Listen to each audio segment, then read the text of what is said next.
and Dancer, and Prancer and Vixen, Comet and Cupid, and Donner and Blitzen. But have you forgotten the ancient lore of the old reindeer that came before? Gloomhoof the Shadowed, with eyes like coal, roams in the night where the north wind blows.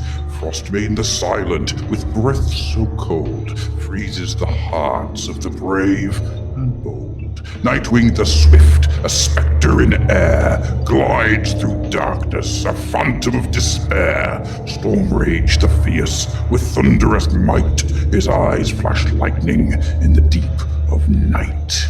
Shadowheart the Elusive, who whispers the wind. In the darkest of woods he makes the night sing. Ironhoof the Ancient, with a gaze so stern, his steps cause the earth itself to churn. Ember Eye the Firebringer, with a burning glare, scorches the skies with a fiery flare. Wrathbell the Sorrowful, with a mournful cry, his presence brings clouds to a clear night sky. Together they roam in the darkest of nights, a legion of shadows, ancient reindeer of fright. So remember their names and the tales of yore, for they wander the earth forever and more. In other words, ladies and gentlemen, Merry Christmas, roll the music, or don't. I don't care anymore. Brilliant. Get stuffed, the lot of you. Get stuffed like turkey. In fact, you could all just be to ducking the lot of you. That's what I'm going to do to you all. Oh my God. Some of you, you'll get coal. Some of you are going to get small, because in today's economy, coal's expensive. You're going to get small, synthetic coal, half the heat, twice the smoke. The rest of you, you're going to get to-duckened. There you go, motherfuckers.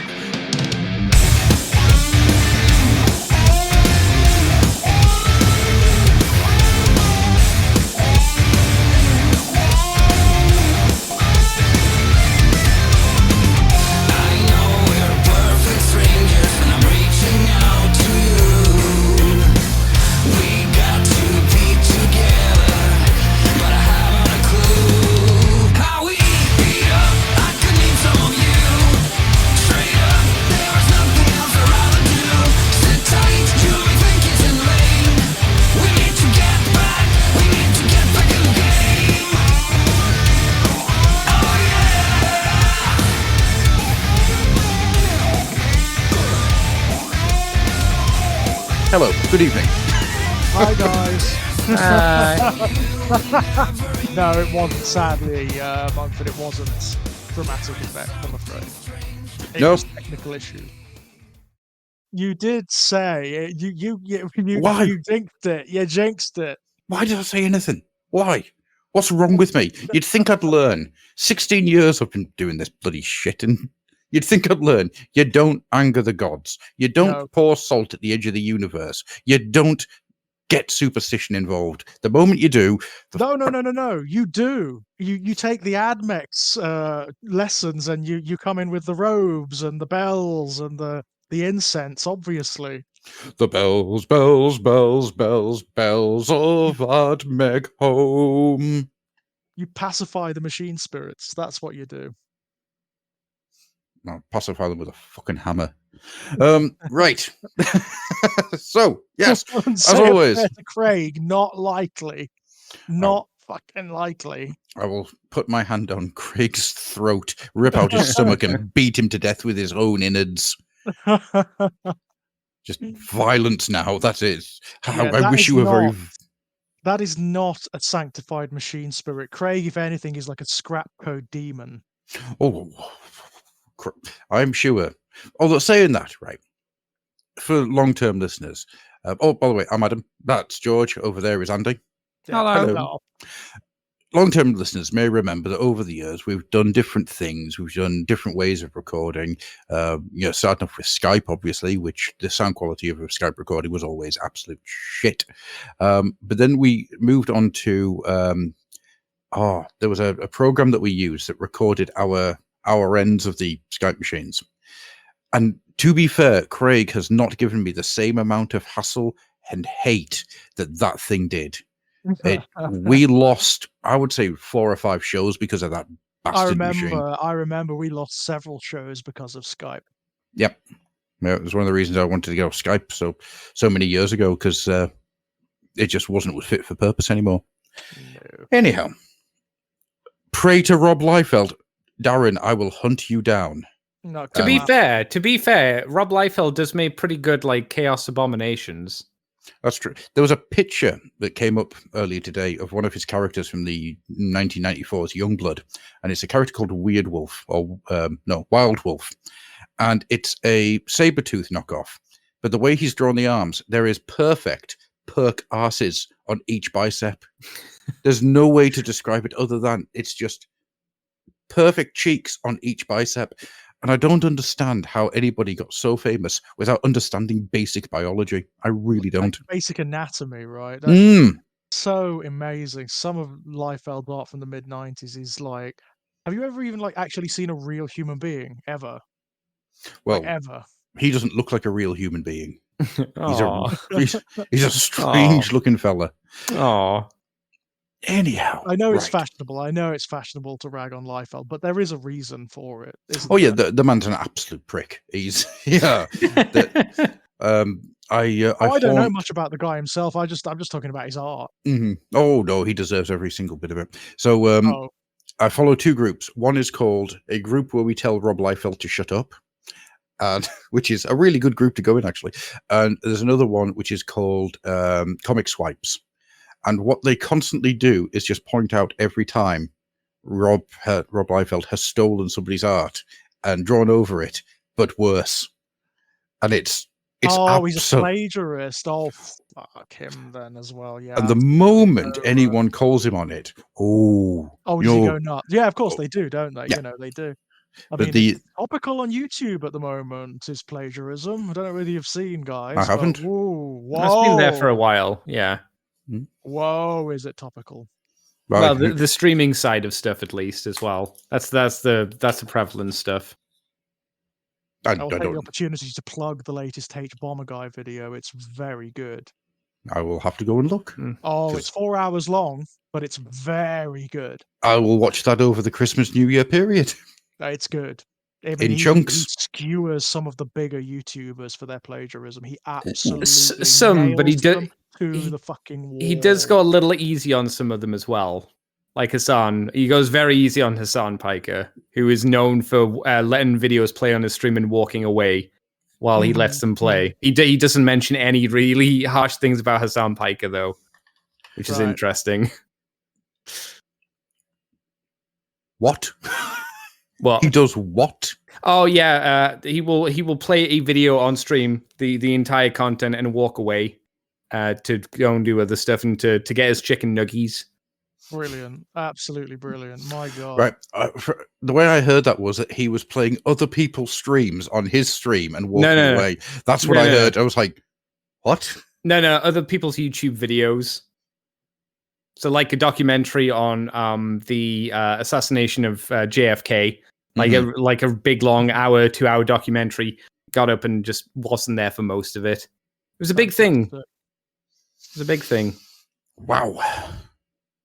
Okay, well, we're all here, and we're all here to give you a... That's a rabbit hole, but yeah, go watch it, Gruff. It's a good video. It's a good video. 4 hours, but it's very good. I shall watch that in 20-minute chunks, because that's probably about as much free time as I've got at any given time.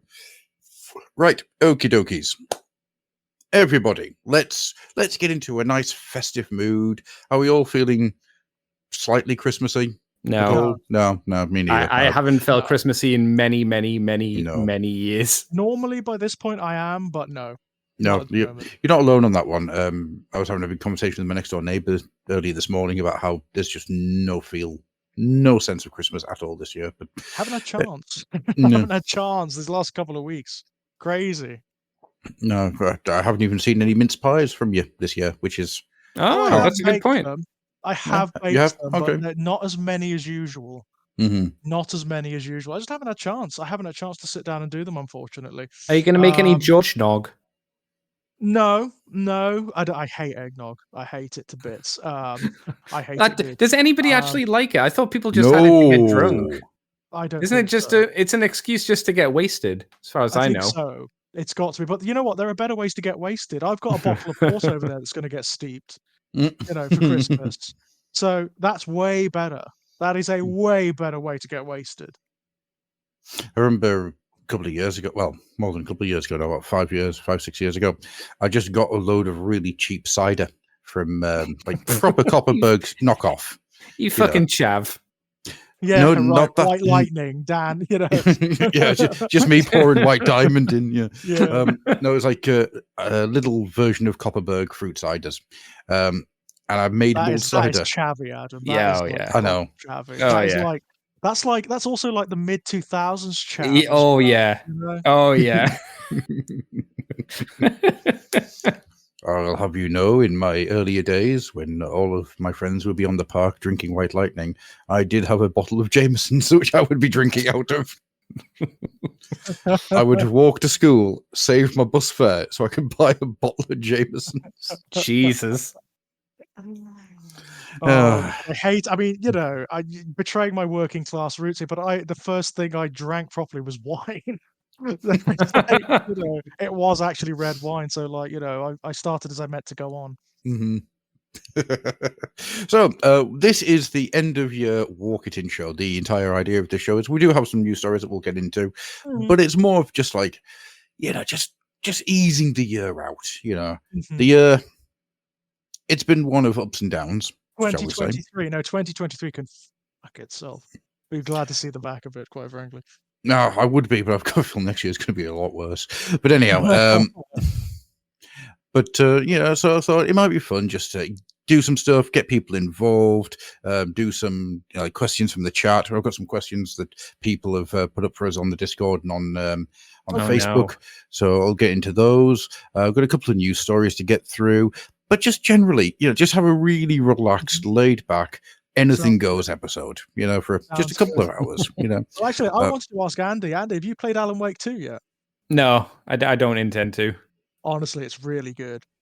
It's like astonishingly good. It doesn't look like from the first like hour there's very little gameplay. Oh no, there is. There is. I didn't see a lot. Okay. It's really interesting. It's a beautiful piece of work. I can't believe quite what they've done with it. It's what they wanted the original Alan Wake to be. It's like they've gone back to that template and done everything with it that they wanted to do. It's beautiful. It's a beautiful horror game. So unusual, so strange, beautifully put together. Highly recommended. If, for example, somebody came out of nowhere and they'd made a Mouth of Madness, John Carpenter's In the Mouth of Madness game, right?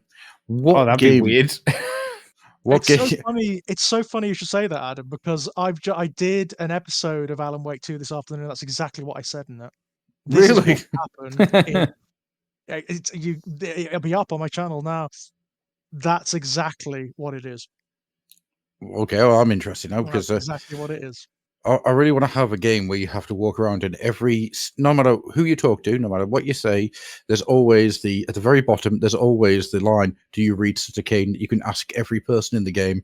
I think that would be a beautiful, beautiful thing to see. Kaku Demon Slayer says, hello, I'm trying to watch, but my Twitch keeps lagging out. More technical issues. Is there anyone else having issues with lag? Yeah, can you guys hear? Sometimes it can just be a person. That's a weird sentence when has anyone else got lag? Sometimes the lag can be a person. Yeah, it's true. Personification of lag. Oh god, I'd never want to meet that. Isn't that Jacob Rees-Mogg? No, that's the personification of a haunted Toby mug. Toby? Yeah, Toby Carvery. I don't know that. Have you never been to a Toby Carvery, Andy? Oh, is that the pub? Yes. No. We've talked about this before. I'm sure that you've told me about the glory of Toby's, and I've never been to a Toby, but I always remember driving past it. Unfortunately, the Tobys have gone downhill a lot in the last few years. Yeah, ever since lockdown, Tobys have not been worth going to anymore. Oh, that's a shame, because I remember you espousing the greatness of a Toby back in day. Yeah, you go in £6, you get tons of meat. Oh, you know, man. Once you've eaten all the meat, you can go back for second rounds of Yorkshire pudding and cranberry sauce. Oh man, just get a big Yorkshire pudding, a plate-sized Yorkshire pudding, just fill it with cranberry sauce. Still hungry after that, go get yourself another Yorkshire pudding, some roast veg. Toby ain't what it used to be. No, Toby's not as good as it used to be. Oh, man. Poor Toby Cavalry has just turned out to be shit now. Oh, man. He's getting on in age. What can you do? Take him out back and shoot him. And then Toby. Use the meat from Toby to feed some more people. And then you've got the amazing moment of someone just going, Toby's Cavalry is made of people, which would... Going a little bit Scarfolk on it, yeah? Yeah, I like the idea of a British version of Soylent Green involving Toby's Cavalry. But, it would just be a lot more mundane, wouldn't it? Mm-hmm. You know? A lot more beige. Yeah, it'd be a lot more beige. There wouldn't be any seasoning in it at all. wait. If the new Tobies fed people the old Tobies, could we call it like the new place, the Summer Keep? And we could just have Usheron as the mascot for it. Absolutely. I like that. That would be fun. Oh. You can see the adverts on telly, can't you? Oh, he don't make half good, decent porridge spread, does he? Oh. In their own heads, of course, it would be the most eloquent and beautiful thing imaginable. Cacodemon, someone came into chat who shouldn't have been in the recorded channel. Brilliance. Right, yes, okay. There we go. Sorted it out. Naughty. But George, what have you been up to? What have you been doing Warhammer-wise? Warhammer-wise, very little. Sad to say, it kind of fell off because I've just been so busy. Reading a lot, reading a hell of a lot. Still reading The End of the Death too. That's amazing thus far. How far through it are you? I'm nearly done. It's a weighty tome, that one. But the stuff in it that's happened that people will be quite satisfied with, I imagine. Do you think part 3 is going to be as longer, or shorter? No, all bets are off. I honestly, it's the weirdest thing. I've been reading this book and thinking, we all know this story. And yet I don't know what's going to happen. I think all bets are off. He has very cleverly maneuvered himself, Dan Abnett, into a position where he can do whatever he likes. Well, I don't think it could be less. I don't think it could be a smaller book, right? Do these 3 tomes, they've got to be about the same, haven't they? Yeah. Or I think they can increase in size, but they definitely can't decrease in size, because that would annoy the audience, right? But that is very interesting, because I don't know where it's gonna go. You know, it's so interesting. But then again, I would have said the same about the second one. And it's, at the moment, it's rollicking along. It's absolutely brilliant. I'm really enjoying it. How far does it feel like you are, whereabouts you are in that book? How far does it feel like you are from the Vengeful Spirit? You know, from the end. Oh, you're in it. Oh, okay. Right near it. Yeah, right near it. Okay. It's like. So is the assumption going to be that trying to reach Horus? You know, a lot of it is that. So is the assumption then going to be, or your assumption, because obviously you haven't finished and you don't want to spoil, is your assumption reading it at the moment that book 2 ends on the Vengeful Spirit, or just about as they're going to board it?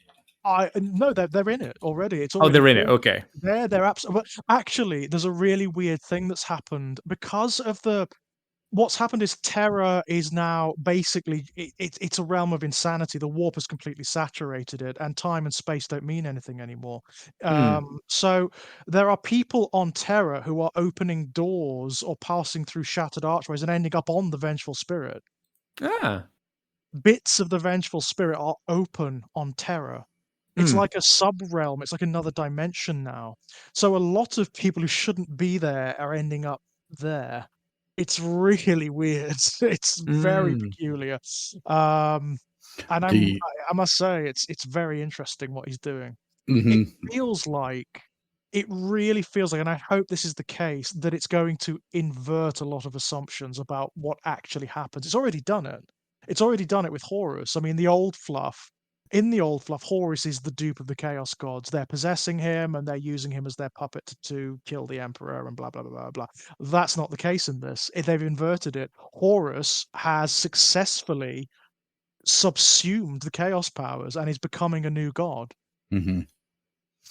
I've got a feeling that this is going to end with the Emperor turning to the Chaos Powers to say, "You might want to help me out here." Yeah, that's kind of my feeling too. I think that might be it. I think that might be it because they don't want to be trapped in, they don't want to be subsumed within the Dark King, the new god that Horus is becoming. So, yeah, and they even did this weird little detail where Horus tried to sort of hide what he was becoming from the Emperor by shunting a part of himself into the past. So he's become like a paradox. He's always been coming to this point. This is what always was going to happen, regardless of anything else. It's really cool. It's almost a shame that I think that they've missed a trick here where when Horus shunts himself, it should shunt himself back to the cave where it all begins. Yeah, where he meets Samus and yeah. I think that would have been a really good loop to have had in the fluff. But no, I mean, the end in the Death Part 2 is extraordinarily good. It's banging, isn't it? I mean, it's better than the first book for me, anyway. For my, I thought it was banging. For a book this big to be so readable, to be so readable. Yeah, it's an achievement. It's a real achievement. What I found really impressive was that, considering the scale of what the story is that's being told, how cottoned in and how zoomed in on the characters the book actually is. Rogel Dawn gets more than. Whew, yeah. That's a lot here, doesn't he? He gets an enormous amount. And what's done to him is probably worse than anyone else in the entire book. Worse than Vulcan? Yeah. That's impressive. Vulcan had a pretty rough time. He had a rough time of it with Magnus, he did, and, just being murdered in various different esoteric ways again and again and again. Yeah, I think Rogel might be worse. Say it. Yeah. Say it. Oh. It actually shows you, I mean, it's bizarre, isn't it? Because it's Khorne that's tempting him, isn't it? And it shows you how Khorne can be really subtle in his own peculiar way. Yeah, the trap that Khorne has laid for Rogel, it is just one of willpower. It's the idea that there's only a finite amount of willpower that anybody has, and Dawn is trying his damn best on a long enough timeline, right? Yeah, that's an understatement. A long enough timeline, bloody hellfire! Yeah, right. There's also some very interesting stuff regarding the Dark Angels, because there is a Dark Angels contingent on Terra, which has never been the case before. And it seems to be, I mean, Abnett seems to be subtly suggesting who Cypher actually is. It's not, I mean, I don't think there's any absolute statement yet, but there's a lot of intimation as to who, like, the present day Cypher might be. Which is kind of cool. We'll leave that, though, for a Battle Mallet, because I'm fairly sure that we'll grab a couple of people together to go through the entirety of the End and the Death Part 2, because there's a lot to get through there. There's a lot going on, isn't there? I mean, no spoilers, but thus far my favorite bit, Acte and Erebus. Brilliant. Brilliant. Although I am, once again, as I said on our little fluff chat earlier on, I am annoyed that there isn't 486 pages of just a door being slammed on Erebus's head. That's the story I would read. Sadly, guys, I mean, like, this is not a spoiler. He's still around. I know he is. Around in I never said anything about it killing him. Never said anything about it killing him. I just want 15 hours of his head being smashed. What if Araman cursed him, so every time he went through a door, he kicked the door frame with his small toe? That's a pretty awful curse. I mean, that's another surprise, right? Araman is just in this book. He's a proper character, and he's really interesting. I mean, you're looking quizzical. I say Erebus and Acte are my favorite bit. My absolute favorite bit, and it may be my favorite bit in the entire Horus Heresy series, is Araman fanboying over Kirill Sinderman. Meeting this old, almost, remembrancer in pretty much the ashes of terror, and just going, I love your work. Araman. Up again. No, I'm still here. I'm just trying to work out a way of saying it because I don't want to get too much into detail. Araman may actually be my favorite part of the book because it's such a quiet, calm experience with him, apart from when it isn't, that he just stands out as this like weird, I don't know, stationary object in the middle of all the eddies and whirlpools of what's going on. Yeah. It's really, really, I don't know, it's Araman just seems so still and calm, and he's reasonable. I mean, he always has been. Araman, the way he's written by the Black Library authors, he's always been one of the more reasonable characters in the 40k universe, and that just seems to be consistent, you know. Even especially amidst the absolute insanity that's unfolding on Terra, he is one of the most sane characters. He seems to know what he's doing, unlike most of them. Speaking of things that would people seem to know what they're doing, should we go through a couple of news stories? Yeah, sure. Does Andy want to take the first one? No. What are we starting with? An orc. Books. Yeah. Which is not a good idea for me to do. Yeah, we've got Uvak Black Orc, who's he's lovely, isn't he? Yeah, he is. The Brutal Cunning is a great book. Brutal Cunning is a absolute banger of a read, and it's so much fun. And now you've got the sequel book of Da Big Daka, which is going to be Black Orc going into the Drakari city of Comera and just wrecking shit up. I mean, I'm impressed an orc can get to Comera. Yeah, me too, to be honest. Although there are orcs in Comera, because like they take them there to the gladiatorial pits, don't they? So I imagine that might be how it happens. I'm going to guess it. Yeah, mini though, isn't he? Bloody hell! The orc minis, when they produce new orc minis these days, they are banging, aren't they? Has he had his head cut off? Yes. In this, okay, it looked like it'd been stitched back on. Yeah, that happens to orc characters a lot, doesn't it? It seems they get beheaded and then they get stitched on to like new bodies or whatever. Well, what can you say? You know, orcs they're just damned unkillable. Yeah, pretty much. If there's ever a reason to read anything by Mike Brooks, I think it was in Brutal Cunning. There's a sequence where a group of orc commandos break in through the eyes of a titan, and they get to see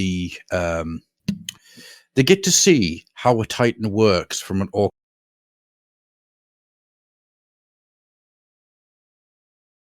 As in, I don't understand how this works. It's just so weird to them that this is how the Imperium works, that they are confused and they just stand around staring at it going, what?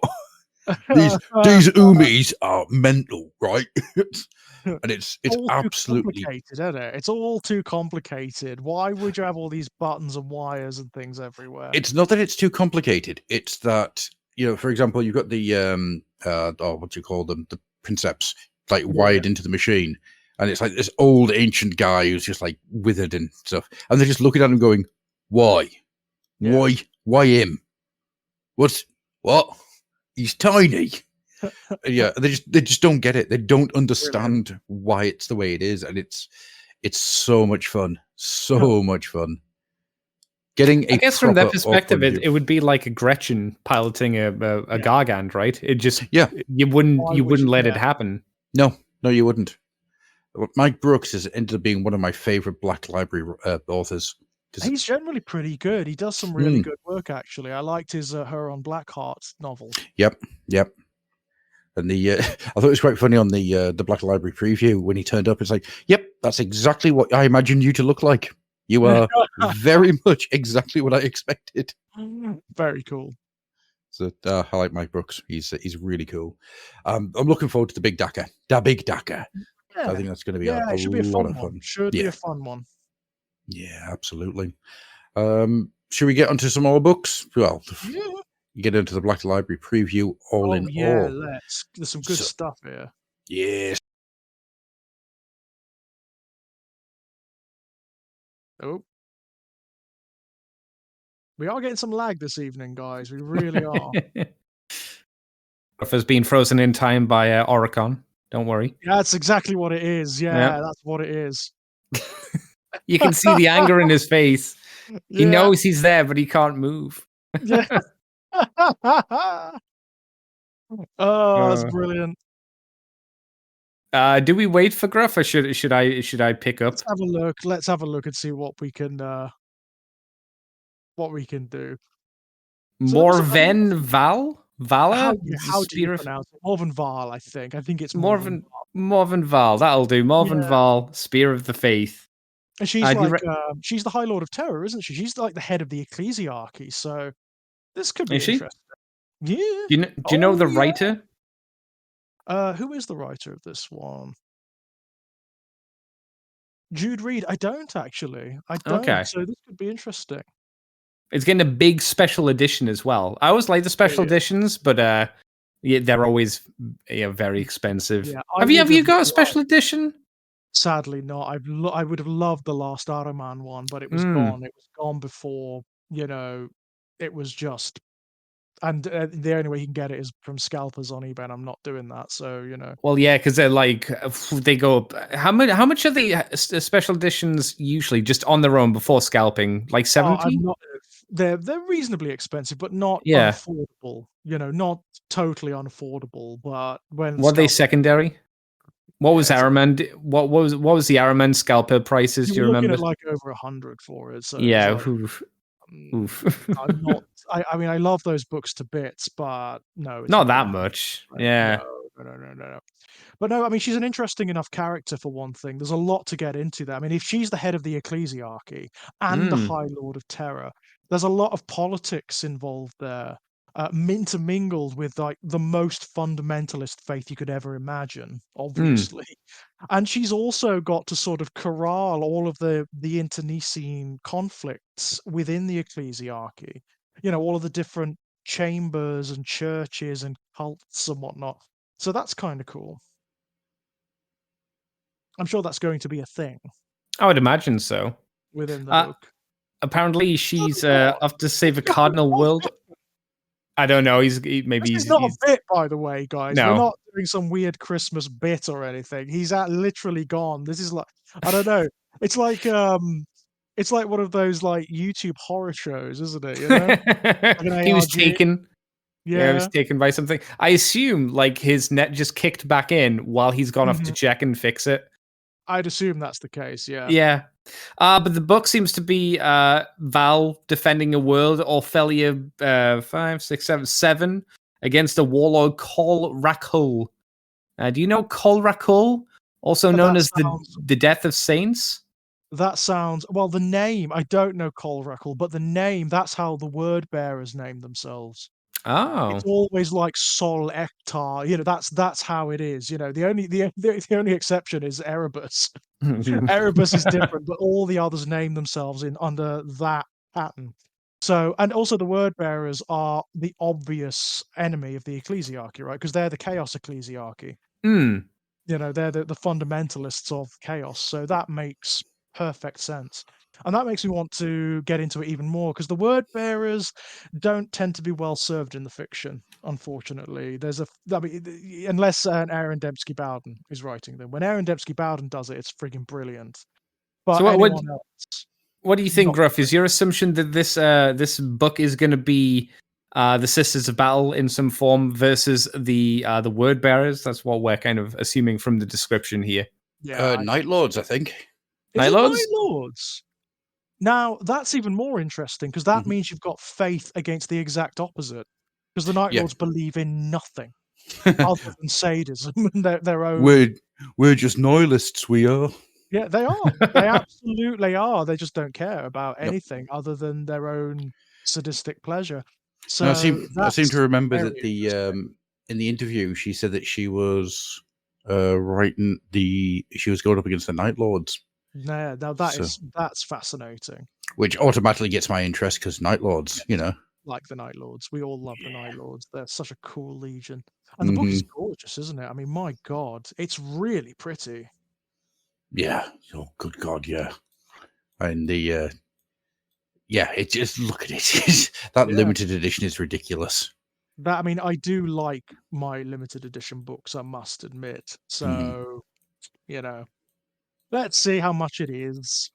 Let's see how fast it A goes lot. out of stock. Yeah. Quickly. I mean, it's a special edition from Black Library. It'll go fast. It'll go very quickly. Yeah, it'll go in an hour. Very You know, it'll yeah, just, at least. yeah. Also, moving on, there's a Art of the Horus Heresy book. Now, I have one of those, but not. I have one of the older ones. I've got the old. Yeah, I've got the old edition. It's the same artwork by all accounts. It is. It's Judge, is the one you have the one where in the back, like 20 pages, it's just the Horus Heresy trading card game? Pretty much, yeah. That's okay. Yeah, that's the one. Yeah, it's a good book. It's very good. Yeah, there's lots of blanche. A lot of the details that fed into the Horus Heresy books came from that originally. A lot of the characters are established in that too, that feature in the Horus Heresy. So that's kind of cool. I imagine this is just a chance for people to own it. You know, it's. I don't think this artwork. This will be the more modern artwork rather than the beginning of the Horus Heresy stuff. Because this has like the images that you see underneath of like the preview image. I don't recognize the Vulcan Lives cover was not in that book.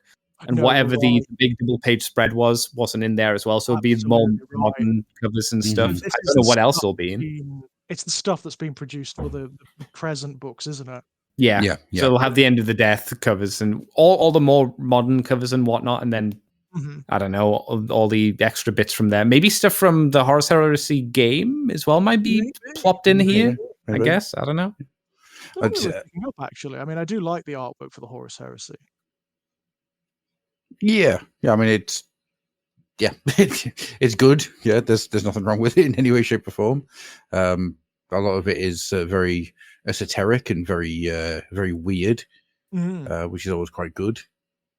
It's I just kind of wish there was more of like just like black and white sketches and stuff. I don't know what it is, but I really miss black and white sketches at the moment. Same. Yeah. Well, I think it helps that we were doing a Fluffenhammmer Patreon episode a few days ago, and the magazine had quite a few black and white cool images. It did. Which, of course, is now out on the Patreon. Came out today. So, yeah, you know, if you'd like that, go to patreon.com/the Fluffenhammer and give us your £2, and you can join in. You listen to them, can't you?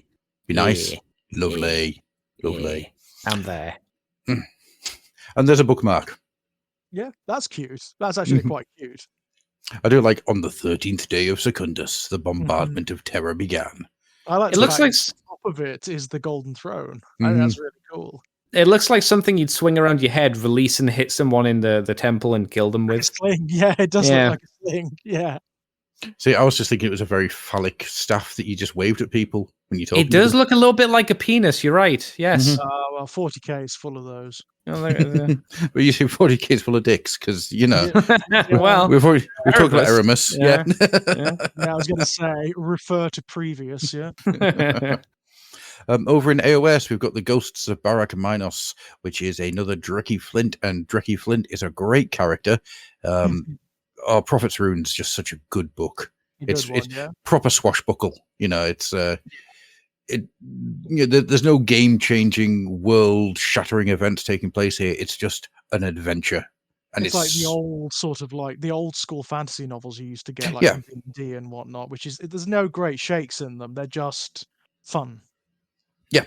You're just there to enjoy the ride. Yeah. I like how they fantasied up the name Derek. Drecky. Drecky, yeah. Derek. What there, lads? I'm Drecky Flint. You can call me Derek. And this is my friend, Sam. Yeah. Because as we all know, every good hero needs a Sam. Yeah. The Guy Haley is just a proper workhorse author over the years. Churn stuff out. Right? Oh yeah, churn stuff out. There's always something with his name on. Yeah, it's the amount of work Guy Haley does is insane. I mean, he's I remember reading a thing years ago, and he's one of the guys that does the write 400 words a day mentality. Wow. That's very cool. I've got to say, I admire that. Yeah, that's you can't do anything else until you've done your 400 words a day, which is like bloody hellfire. Well done. It's like the Stephen King school of writing. Yeah, absolutely. Not the George R.R. Martin school. Right. I'm going to put my big banner down on the ground here. Right. Long may George R.R. Martin never write another Game of Thrones book. Right. I'm going to put it down because I find it hilarious now just how far he'll go to not write another one. Not Oh, right. it's insane. Yeah. It's beautiful. It's turned into an art form at this point. It is some of the most the picture of him just wandering around his garden in the big inflatable ball. I love it. People got so wound up. It's like, what are you doing? Why are you not writing another book? The last excuse I heard was he had like 5 pages done during COVID lockdown or something like that, and that he lost them. No. You know what? As a writer myself, I so understand that because that happens all the fucking time. Like all the time. The amount of projects I have put down somewhere, and they've just disappeared into the ether. That's Rufus, though. Rufus is taking your stuff, publishing it under her name, and that's it. Under a pseudonym, yeah. Is that what you think? Yeah. Meows Mickelson. That's terrible. No, I applaud you for that one. That was quite good. Thank you. The Ghosts of Barak Minos. I think that's going to be quite a lot of fun. Audiobook, or is it just book? Oh, it'll be audiobook as well. Okay. The majority of Black Library books are launched on Audible as audiobooks the same day that they're released. Yeah. There are only a few that don't, aren't there? Yeah, there are a few that don't for whatever reason, but I don't know what the reason is. No.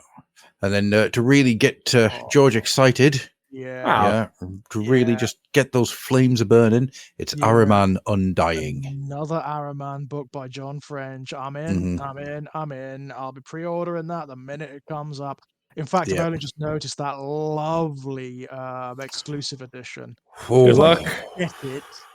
If I can get it, I will. That is beautiful. It looks like a book that one of the Thousand Sons would actually hold as well. It does, doesn't it? It looks kind like of a book fun. of Magnus or something like that. A tome, It does. The swirl effect. It's so. I mean, it's just so consistently good. It's so consistently good. Every book has been a belter thus far. And it's fun because it feels like something is happening. It always feels like something is happening. So looking forward. Any more Ahriman? Needs more Ahriman. Everything needs more Ahriman. Have you guys read the Belisarius Call Fabius Bile book yet?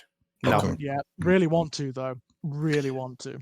For something that it's a strangely small book, weirdly enough, compared, considering everything that both of those characters have got going on. Yes, but it does things. Books that thick, yeah. It ends up being quite a small tale, like a very small story, which is weird. But it does have to do some stuff that just really, it makes you reconsider a few things. I'll put it that way. Interesting. It's especially on Cole's side, bloody hellfire.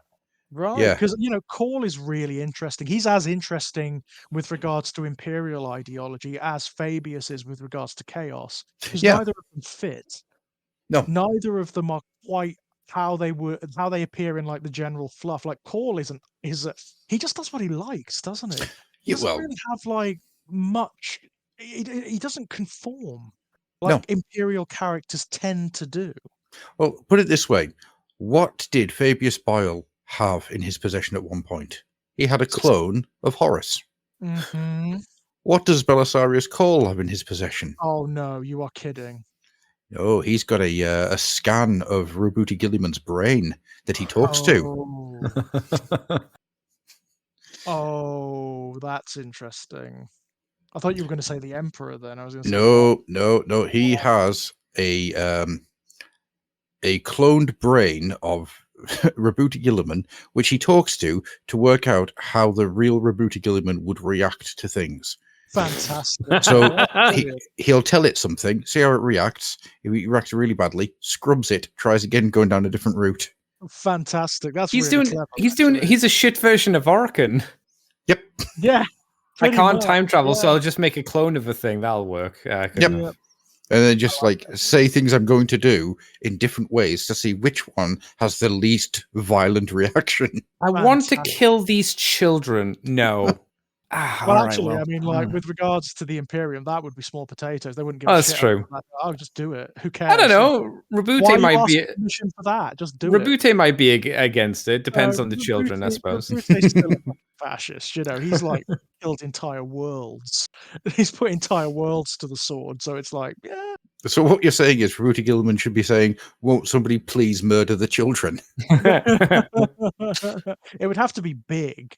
You know, it'd have to be something that goes against the grain. I mean, in the recent books, Rabute in the recent books does stuff like consorts with demons in order to defeat Mortarion. So, you know, needs must, I suppose.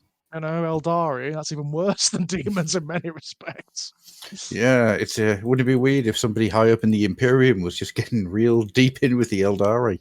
Right, which they are. Well, he's got an Eldari girlfriend, hasn't he? He does. I was going to say, is he still poking her? Is it that overweight? The artwork all seems to suggest so. So yeah. I mean, she's always looking happy. You know, it's effectively become canon by just the force of the internet's want, hasn't it? Hang on, Gruff said that she's always looking happy. Is Gilliman always looking happy? Well, as happy as Gilliman can ever look. So she's satisfied, but he's not. That's sad. Oh. Or he's drained. It's one of the two. He's probably just very tired. Yeah. Are you saying he's like a milk dried out cow, and she's like, "Come on, time for another round of milking." It's why every time you see Gilliman, he looks more and more desiccated. Come back to bed, Gilliman. Yes, dear. Sad Gilliman tear. Joe, it's actually funny. I was thinking about years and years. Well, maybe about 18 months to 2 years ago, we were talking about how, right, we need to have a Warhammer romance. We need to have a Warhammer Mills and Boone story. And it hit me. I mean, it's got to be, though, Orican and Trazyn.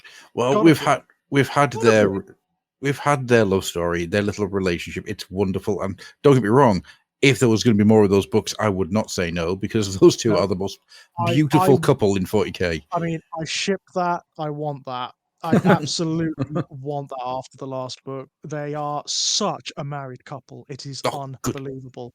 God, yeah. And if it's not, if they're not played by Derek Jacobi and Ian McKellen, I don't know what to tell you.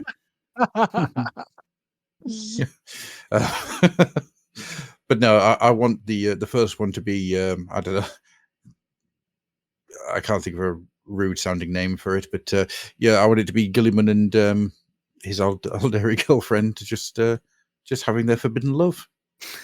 Yeah, is that too much to ask? Well, I suppose get Chuck Tingle involved. I mean, given what Fulgrim gets away with on like a daily basis these days, I suppose it's small potatoes, isn't it? I think that's a horrible thing to say about Gilliman. Is it? Yeah, Fulgrim at this point just must be beyond sex. He's just like, I don't care. Yeah. There's nothing sexual I can do anymore that makes me happy. I can't imagine what Fulgrim is up to like on a daily basis. There's no way they'd ever describe it because you're like it would be like beyond Barkarian. Do you not think though that at some point it has to cycle back? It has to cycle back to the very beginning, and like Fulgrim's just going, vanilla porn. I forgot this existed. I thought you were going to say something like ice cream, not just straight back to porn. Oh man, I'm riding on a bus. This is great. I love Tropicana. This is amazing. Caprice. Oof, give me some of that. It's just like Fulgrim lying there, just surrounded by Haagen-Dazs. How had I forgotten such pleasure? Has anyone drawn like a great unclean one as a manager of a McDonald's before? I don't know why that creeped into my head. That'd be very amusing.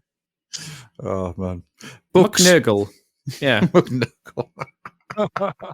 Yeah, they eat McNurglings. It's just a little nurgle in a bun. That would be such a Someone needs to draw that. That would be great. Go for that over actual McDonald's. I'll be perfectly honest. Obviously, yeah, obviously. But at least it would be real meat, guaranteed. Yeah, that's true. Would you go for it over a Burger King? Yeah. Okay. Yeah. Obviously, you would go for it over a KFC because at this point in time, KFC is literally. I would have 3 rounds of botulism, please. What about Wimpy's? I can't remember. Was Wimpy's good? I don't remember Wimpy's being good. No, I mean, it was wasn't. not. Little It Chef. was not. Would you go for a McNuggle over a Little Chef? Yeah, I Yes, would. over I don't yeah, remember Little Chef being good. I mean, but Little Chefs were built on ley lines. There's Is that why they're nowhere to be found? yeah, they all In the just middle got, of nowhere. yeah, they all just got swallowed. Adam, is Yeah. this like a birds aren't real conspiracy theory bullshit thing? Well, this is one of my theories that I've I was one of over the yours. Okay, yeah. I was just wondering if is this like internet bullshit? Is this no. like This is something that since about the Wacko age of 13, Guru I have circles garbage? I have tried to convince people that Little Chefs were built on ley lines, and that's why you don't see them anymore. They didn't shut down; they were just swallowed. That's not true. We did see them on the way to TF Nation. Yeah, true. And there's one somewhat close to me, but again, it's the middle of nowhere. Mm-hmm. Well, that's an existing ley line. That's a ley line that still has power to it. Yeah, no, I believe it. They're the expression of the power, are they? Is that what it is? Well, you say expression, I say they're the parasite. They're the Little Chef just sits there siphoning off the power from a ley line and then just giving you cold fish and chips. There is a horror story in there. I'm telling you, there is a horror story. Is it siphoning the power to filter it to the large chef, which is the one living under the ground in the center of the earth? No, the large chef is the one in satellite. It's in orbit around the planet. It beams up. Basically, like a euphemism for a Lovecraftian transdimensional. Yep. Yeah. It's the reason it's called Little Chef is because large chef is the closest the human approximation can get to its name. Fair enough. Large chef. Maybe the little chef is like a small piece of the large chef that it lets out into the world to then go to a ley line. It's like the King in Yellow, right? It's an extrusion of something much bigger. Yeah. Only instead of the King in Yellow, it's the Little in Chef. All right. Well, there you go. There's your dose of cosmic horror for the evening. Little Chef. Little Chef. Yeah, nobody saw that coming. Next up, we've got Lazarus, Amenity's Edge, which is some the Dark Angels. Yep. Another Chaos book. Great. Yeah. I don't know Gary Closter, or how you Closter. That's a new one on me. Yep, new name. So that's Gary always a good thing. Easy to say. I am the Robster, a thief and a lobster. I'm very happy to give this a chance because I like the Dark Angels, and they always tend to do reasonably well in the fiction. So yeah. After that. I think it's easier to work with them because they're really interesting background, right? So you can do a lot with it, which helps. There's so much to work with them. I mean, you don't really have to have much with the Dark Angels. There's so many secrets and the monastic stuff and whatnot. You just have them, wandering around the rock, talking to one another, and that would be interesting. Just gathering into Little Chef and just talking about their order. I was thinking more like EastEnders. Just like of the rock. Yeah, exactly. So it's domestic stuff that happens on the rock. I'll be her. Oh, people talking behind each other's back, saying that they're the fallen. He's a fallen, he is. I am like in a circle lot, right? Talk to us, snobs. I am all in for the idea of having Phil Mitchell's face staring out of a Deathwing Terminator plate. It's got to be that one that they used to represent the gammon, though, hasn't it? It's got to be that angry face. Yeah. Yep. He's red and slightly pink around the edges with the big streaks of white that just run through his face. Yeah. Brilliant. Speaking of pink and white, we have Renegades, Lords of Excess. Oh, now this one's exciting. This one's, on a number of levels because it's Slaanesh, obviously. But Eidolon, this is really cool. This is not the Eidolon book, is it? This is like the... Yeah, this is just the Renegades. The hedonistic warlord Xantine. I know we say this all the bloody time, right? And I know we've got tenure for this, but isn't it interesting that you've got 2 Slaanesh books in 40k in release? Yep. Chat, back me up. Come on. Isn't that interesting? So is Renegades like a subline where we just see random little dudes that we don't know? Is that the idea of the Renegades, or is it just the name of the book? from what I understand, these guys are like a splinter faction of the Emperor's Children. So we don't know them. They're not known characters, these guys, but they're trying to sort of aspire within the Emperor's Children, you know. Okay. I'm up for Is it that. I'm totally is it meant up to for be that. Lords? Is the idea that this is going to be not exactly the same, but in the vein of Lords of the Fallen? Like they're the Death Guard, but they're not the Death Guard. Yeah. They're their own Yes, special it's like Lords of little Silence. blob. Yeah, Lords of Silence. That's the absolutely. one. That's the I one. think Lords that's of it. Yeah, I think Okay. that's what we're getting here. Yeah, the artwork's lovely, and Do it we sounds know really Rich? interesting. Does anyone know Rich's work? No, I don't know that. Rich McCormick. I don't recognize it. Comment rings a bell, but I can't think offhand whether I know anything. Whether there's any short stories published in any of the anthologies or anything like that.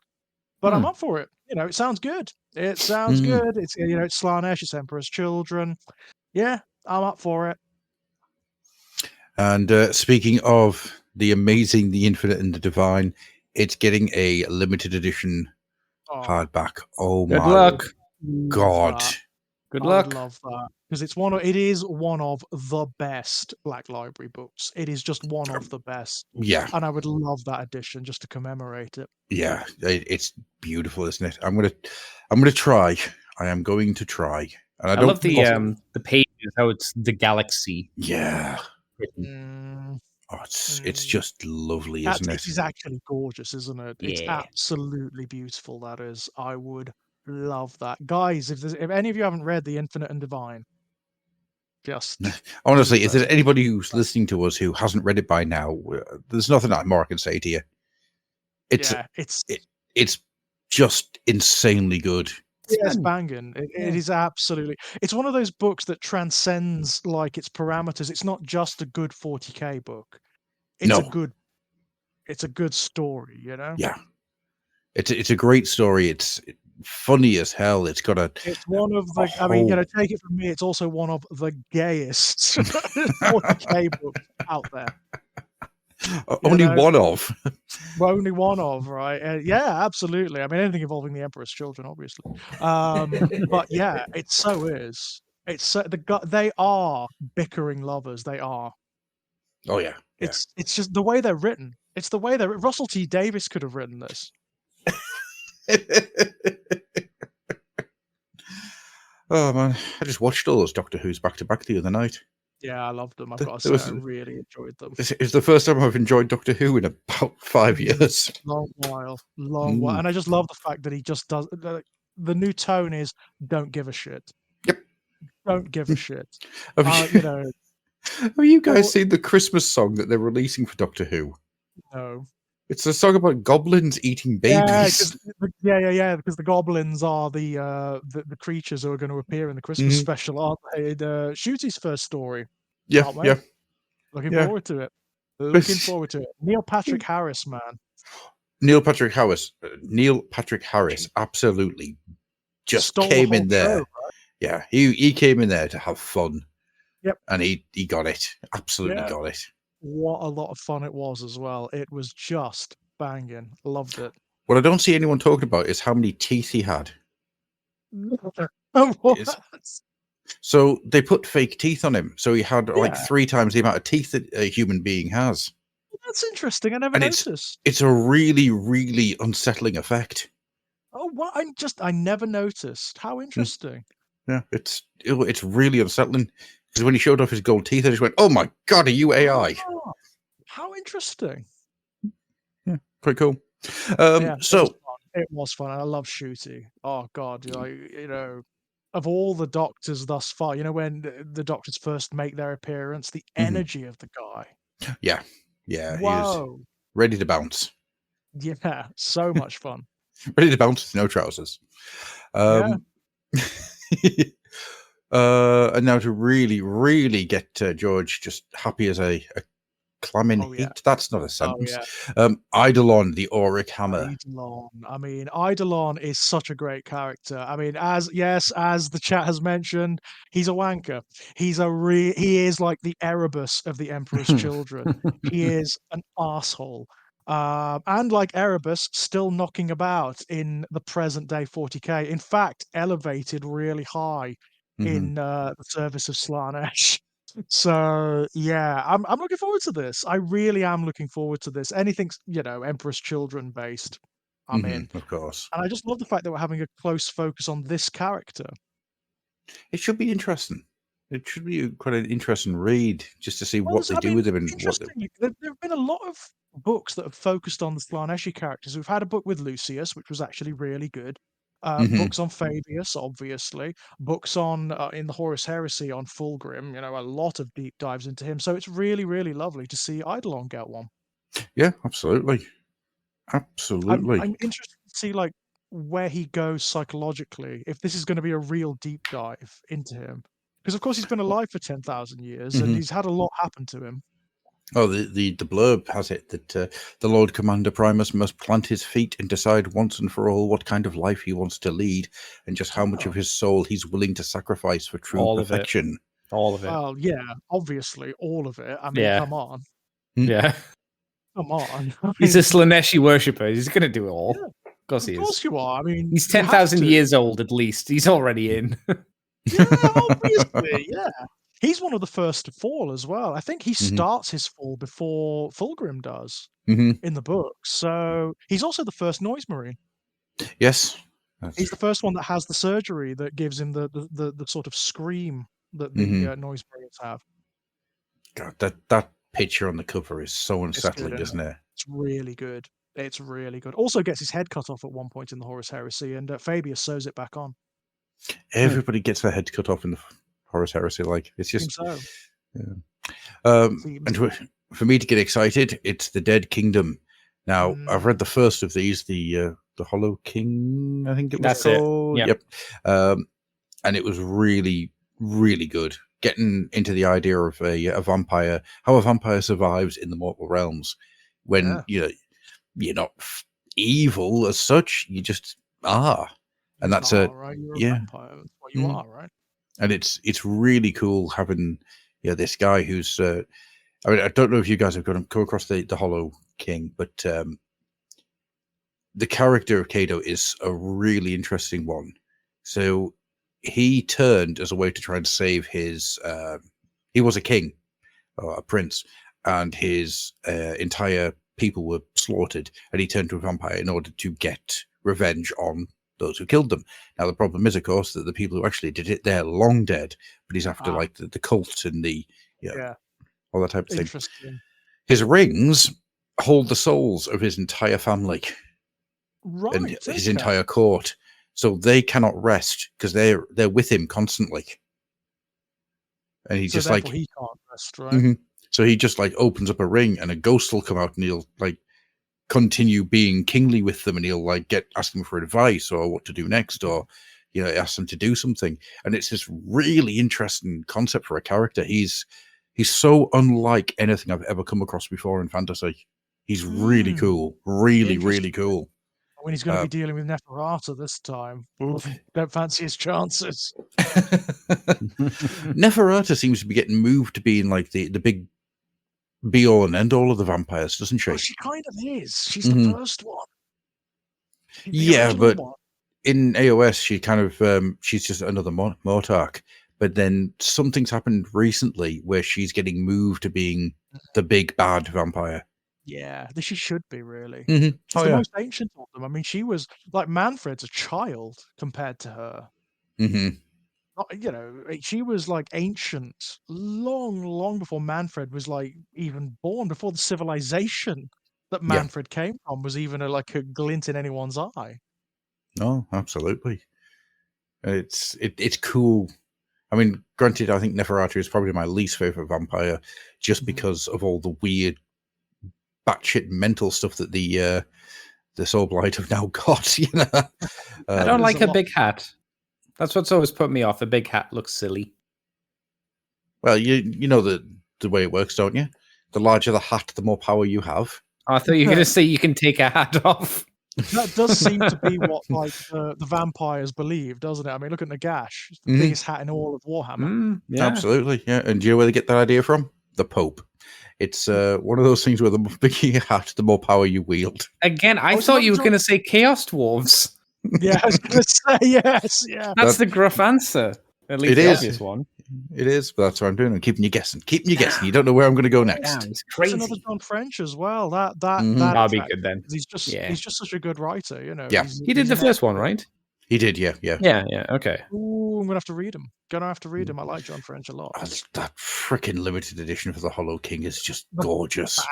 The bats. I love that. That is a lovely thing. I like the little crows on the front. They're just screaming at each other. Yeah. Oh God, yeah. Very cool. If you get the chance, I recommend the Hollow King. I recommend it quite dramatically because it is very, very good. It looks like it's going to be an expensive. I mean, whenever these will be over the next couple of months, I imagine. Yeah. I guess. Yeah. So it's going to be expensive. Oh no. I would say it was in the next 4 months. All these will be out Yeah. because End in the Death Part 3 isn't in this, and No. that's incoming. Well, that's going to be its I thought own most- individual release. They're not going to release God, anything alongside it. At least it'd be foolish to. Huge. Yeah. Yeah, it's going to be Absolutely not. huge. That is. Because that's cataclysmic, isn't it? That's effectively the end of the Horus Heresy. you Yeah. know? I mean, Yeah, obviously until- they'll go on to do things like the Scouring and whatnot. There'll be novels in that too. But I really want to have a break between Horus Heresy ending and the Scouring beginning. yeah, And I want them to they go need back. have a break. Yeah, I want them to go really far back and do one novel set in the Dark Age of technology. that would be interesting. I would really like to see that. Just get real weird with it.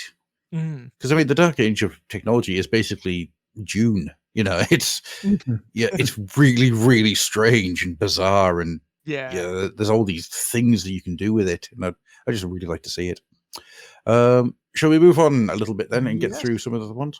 So a brand new Skaven is coming out for Blood Bowl. Now, you may say that's not really a exciting story, but I just wanted to point out, look how good this Skaven is.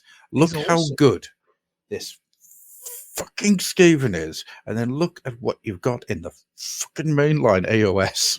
The He's nice a thing is, great this is example. barely football at all. I don't see Yep. anything that's football on him, so he's perfect for Yeah. anything assassin-wise you want him for. Yep. Well, that's He's what I'm one of gonna get him and Yeah. do exactly that.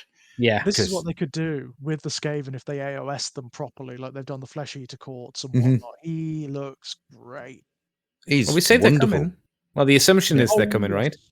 Yeah, The rumor is rumors that they're coming. are bubbling up. Apparently, yes, they are like due a fairly big release.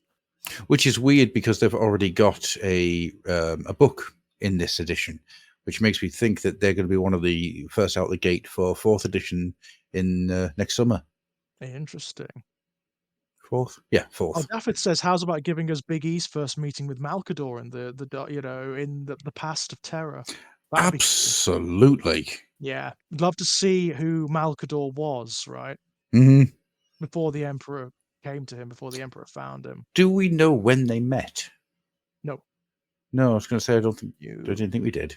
There are suggestions, but it's hard to say, isn't it? I mean, because we know the Emperor is like from prehistory, right? He's ancient, absolutely ancient. He's been around for most of Mesopotamia, isn't he? Yeah, most of human civilization.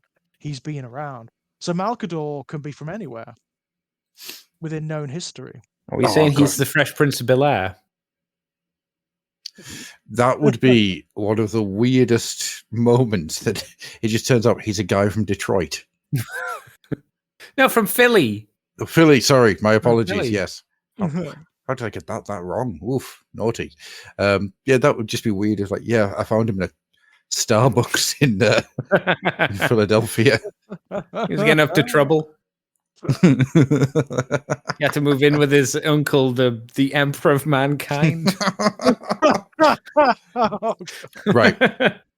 If freaking Uncle Phil played the Emperor of Mankind, I would be a very happy If man. only. That would be cool, actually. Yeah. If only, man.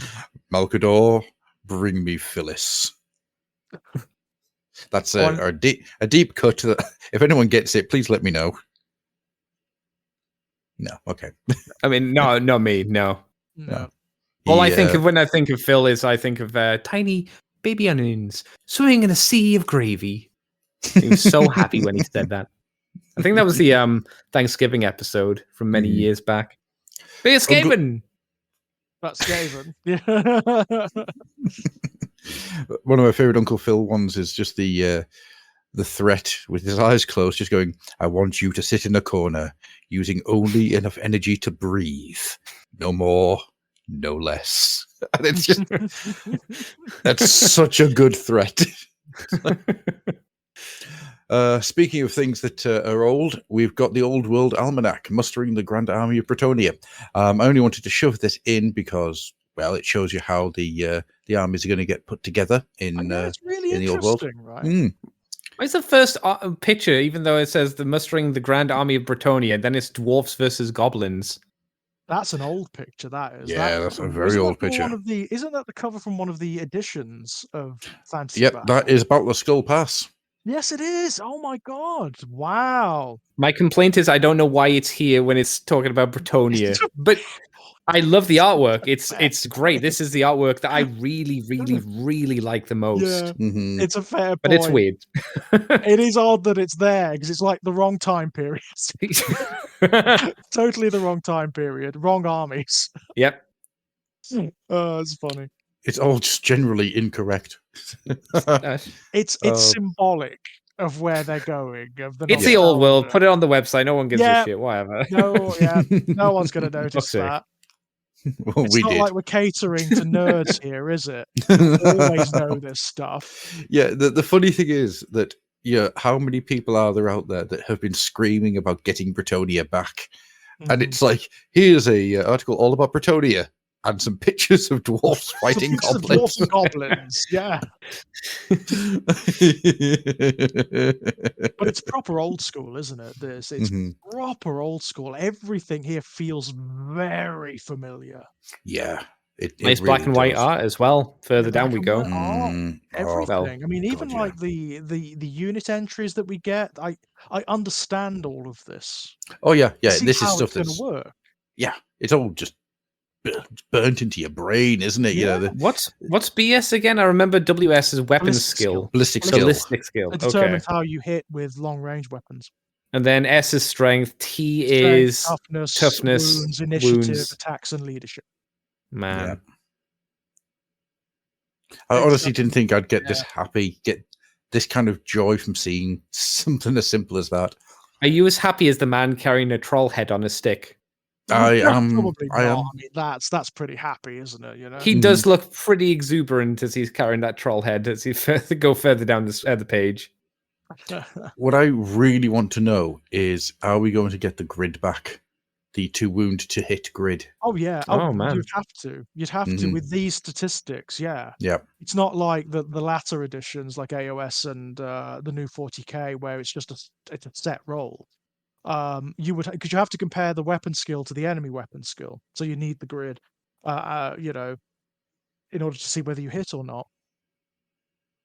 It always makes me so happy. Like, it's weird, isn't it? I didn't think that something as simple as a little stat block like that would just cover me in just nostalgic joy, but it really does. It's very nostalgic. I mean, don't get me wrong, I prefer the new system because it's just easier. It's so much easier. Yeah. But it is very nostalgic. It is very nostalgic, this. I also like the fact that the base sizes are on the data sheet, so to speak. That's something they never used to do. No, it isn't. Even though they obviously had set base sizes, otherwise you could cheat like mad. You know, obviously. You know? Yep, unit sizes in there. Yeah, I'm intrigued by the Old World, and of course we've now seen the box as well. We now know that there's going to be 2 boxes: a Bretonian box and a Tomb King's box. But not a combined versus box. No, which is is that better or worse? I wonder. I don't know. I don't know yet. I don't know. I haven't come down on that one yet. I think I can see both positives and negatives because it doesn't feel like a real game if you sell the 2 armies separately. Like when you have a box of them fighting each other, it's a game rather than he's an army. He's an army box. On the other hand, you get the bigger armies. You know, you get exactly what you want. You don't need to find someone to split it with. It's just like there's the game. There's your army. Enjoy. It's tricky, isn't it? It is a difficult one. So we're checking on the 26th for something else that's incoming. Do you think that'll be the release date? Because I'll buy a Tomb King's box. probably. Yeah, if I I have think money. it probably will be. Yeah, I mean, Yeah. I think it will be. I'm hoping that they release the book, like the rule book by itself as well. Mhm. It'd be silly for them not to, but It would Yeah. at this point. I imagine they will. I mean, the rules will be available for download and whatnot. because I can see me getting the rule book and getting the army books just to see, just So to what read the through. flavour of them is. If they Yeah, go proper nostalgia with them. yeah, absolutely. Because I think that'd be quite cool. I just want more dead people. Mhm. Well, I'll do it. Yeah, you don't mind as long as they're undead, Yeah, do you, Andy? You pretty don't much, care. yeah. You I'm are easily pleased. non-discriminating in that Yeah, regard, exactly. So moving on, a really big mover and shaker bit of news. The Amazon contract has been signed. So Yeah, very this means that interesting. now I don't know if you guys have actually read the what all this actually means, but I am very fucking boring. Doesn't So, it just mean it's happening rather than Yeah. anything else? Which is It like doesn't tell you anything else. It just means that it's actually going to happen. You know, yeah, which means they haven't there's nothing's been licensed. No one's there's no characters. Nothing's been sorted. We're going to do a thing. Okay. right. Cool. So what this means is that the setting has been licensed, and the executive producer, being Henry Cavill, is now in place. Right. Okay, yeah, it's nothing. Okay, but it's only 40K. Mhm. Yeah, Which that makes means sense. It does. right- It's sad, but it does make sense. Which means right now Netflix could come to Games Workshop and say we want to do a Blood Bowl series, or Channel 4 could turn up and say I want to do an AOS series. Yeah, I'm not saying those things are going to happen, but I find it very interesting that it is just 40K. Now we know that there was some stuff done for Eisenhorn ages ago, which I think at this point we can say that's safely dead. Yep.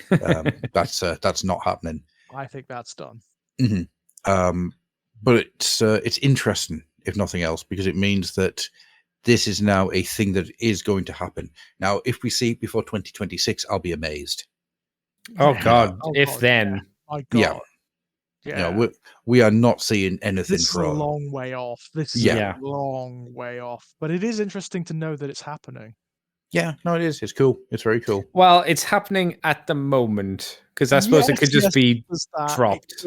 It could fall through. Yeah. Yeah. It could fall through. Well, it could, but then with the way that things have been signed for, it now means that this is an active project, which it means that if nothing comes of this, there's a pay or play that comes into effect, which means that it's actually cheaper for them to make something than it is not to. If that makes sense. Yeah. I mean, there's also, like, there's enormous enthusiasm, isn't there? There's a huge audience. It's kind of, it's foolish not to at this point. Yeah. It's But it is going to have to be expensive, just because of the nature of the setting, right? Oh, absolutely. But then look at that Fallout series that's coming. The Foundation stuff that's on Apple. There are ways of doing this stuff and making it look incredible. Yep, definitely. I'm quietly hopeful about this one. Well, I'm hoping with Cavill in places as executive producer. Bloody hell! Why was I struggling to get that word out? Particular, isn't he? He is very particular about the mythologies that he enjoys. So that might be a good thing in this instance. It depends how much power he has as an executive producer, because sometimes the title is just a title and it doesn't mean anything. Like Spielberg's been a executive producer on many films, and those films have been terrible because he's just a name. Yeah, Transformers. That's absolutely true. Yeah, exactly. Yeah. So it completely depends if they even listen to him. He might have all these great ideas, which I'm sure he would do, and then they just go, "Yeah, I don't care." I mean, they did that on The Witcher with him many times over. Like, I don't give a shit. True, very true. He wasn't very pleased, was he? Yeah. No. The Witcher, a series I've never been able to watch because I can't get away with that sound mix. I can't get away with the language, how they speak. They talk very modern for a very fantasy setting. It just doesn't feel right. I'll be able to tell you that if I could hear the damn thing. I watched it all the way through because Henry Cavill was the Witcher. That's fair. Yeah, that's totally understandable. But if I'm getting lost because I can't hear what people are saying, I'm not getting involved. No, I know what you mean. That is a thing, isn't it? Bad sound mixing is so a thing at the moment. I'm you combine it with that sort of that very particular style of acting, which is quite vogue at the moment, the sort of mumble thing. Yeah. which they think is real. They think it's kind of realism, and it's like, Yeah, it's about as real as Kevin Smith's way of people talking is. Oh God. And then finally, for the news this evening, we've got some royalty in the new Soul Blight. What is her name? Sekar, the Fang of a place. Nulamia? Nulamia. Nulamia, okay. Yeah. That's cool. Yeah, I looked at that and just went, I have no idea. She's basically Neferata's like chief aid, isn't she? Yeah. She's like, Oh, you can tell by the hat. Yeah. See, well, bigger. yeah, obviously. Yeah, obviously. Right? No, she's gorgeous. I love her. I'm in a weird two minds position with her. All right. I think the model itself isn't at all bad, but I think the paint job on it's really not poor, but badly put together. I think it doesn't help. Like they went with the gold armor, and then the skin tone is kind of bright as well, so it all kind of mushes together. I imagine when we start seeing players paint this, actual hobbyists, it's going to really pop. A bit like the new Demon Prince. That's the same. The paint schemes they went with for that do not do the model justice. But when you see it, when you see what other hobbyists have done with it, it's an amazing model. But no, I love this. I think it's a really beautiful vampire, and it fits. I mean, we've already seen people like from various different portions of the hobby have gone nuts. Like Dark Elder Drakari players said, "Oh, great, a new Archon, fabulous!" You don't have to do anything to it. You literally don't have to do anything to it. No. Any Hedonites of Slaanesh, again, don't have to do anything to it. It fits perfectly. Yeah, I quite like the box set that she's coming in with the Fellbats and the Dire Wolves. And that's a nice little box set, like, isn't it? Yeah, it's not bad. Cool. Yeah, I'd be interested to see if they're gonna like how much it's gonna be as a set. Like how expensive, because like each I think the wolves and the bats are like 30 each or so. She's probably, because she's on the bigger base, she might be 25, 30. So you are approaching 100, aren't you? That I don't think they'll make it 100 because it won't be 100. 70. But it'll be 70.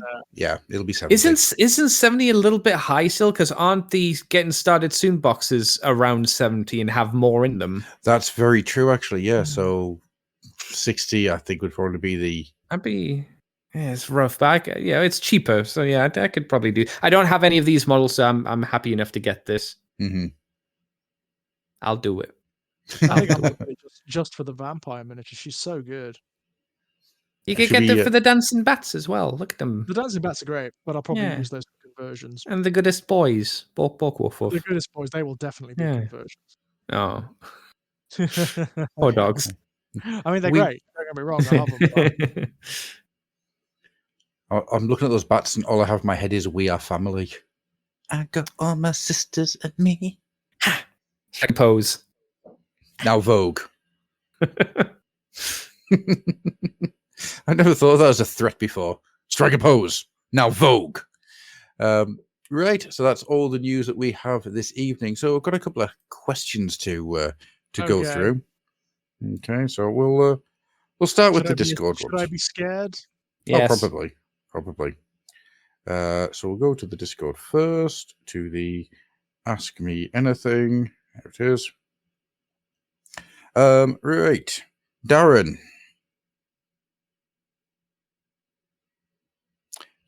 asks, how much wood could a woodchuck chuck if a woodchuck was rugled on?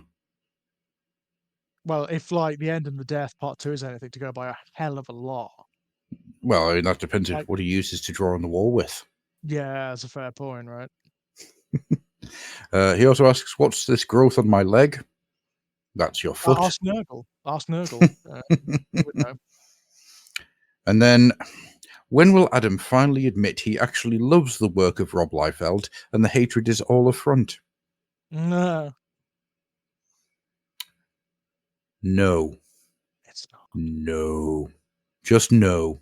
Just no, no, no, no, no. Just no. Perfectly. There are many things I would like to do in this world higher than the idea of crediting Rob Liefeld with any kind of work. One of these things is stick my entire head up my ass and see if I can regurgitate myself, giving birth to myself in some kind of weird Ouroboros of flesh and bone. That is something I would rather do. I would rather remove my arms, put my arms where my legs were, put my legs where my arms were, and make me dance for your amusement on my brand new leggy arms than acknowledge the work of Rob Liefeld. The man drew an arse for a bicep. That is all I need to say on that one. It's like the legacy of Liefeld as well, isn't it? Like, you know, in the 90s where like Marvel started redesigning everything, and it all sort of referred back to Rob Liefeld. I always remember when they started redesigning the Spider-Man villains. So you got that version of Mysterio that was all straps. Like nothing else to him. He looked like he was mummified almost. Straps everywhere, and it's like, why? Why? Well, that's the thing, isn't it? Liefeld's legacy is one of a spectator bubble bursting. It's one of constant gimmicks, and it's one of a lot of hyperactive children just smashing the toys together without any idea of stories. Hello, Rufus. And so yeah, what is she doing actually? yeah, and there's a lot of. What are you doing, cat? Sorry. There's a lot of stuff when it comes to. I mean, yes, New Mutants was starting to lose a lot of sales, and he came back, turned it X-Force, and brought it back up again. Absolutely, but that was not just him. That was other people involved that did that. You know, there was. He goes on about how he's the creator of Deadpool. He's not. He's the co-creator of Deadpool. He ripped off Slade Wilson. I mean, bloody hell, the character, Deathstroke, that's it, Deathstroke the Terminator. Yeah. The character is called Slade Wilson, and Deadpool is called Wade Wilson. That's all he did, you know, he just ripped off the character. And other people came in later on and made Deadpool into something worth reading, and then other people came along and made Deadpool something very much not worth reading. But, you know, Liefeld is this weird thing, and anybody who fights for Liefeld, who you know, gets on the pedestal and says that Liefeld's worth examining, they're always using the same evidence, which is stuff which is now 30 years old. There's been nothing since then that has come close to record breaking, nothing that has come close to massive sales. It's all 30 years old, and that's it. So yes, that's my answer. that's Gruff's answer. And over on the Facebook, where's it gone? I've lost it. No. All I'm just getting is that Henry Cavill's going to play a brush. Right, here we go. So, biggest hobby surprise of the year and the biggest non-hobby surprise of the year. Oh. Good question. Yeah. Was the Return of the Lion this year? It was. Yeah, that was a big one. That was pretty surprising. I think my biggest hobby surprise was just how good the Tyranids ended up looking. Yeah. Actually, I mean, like 10th Ed, 40k being as good as it is, that was a big surprise. No, absolutely.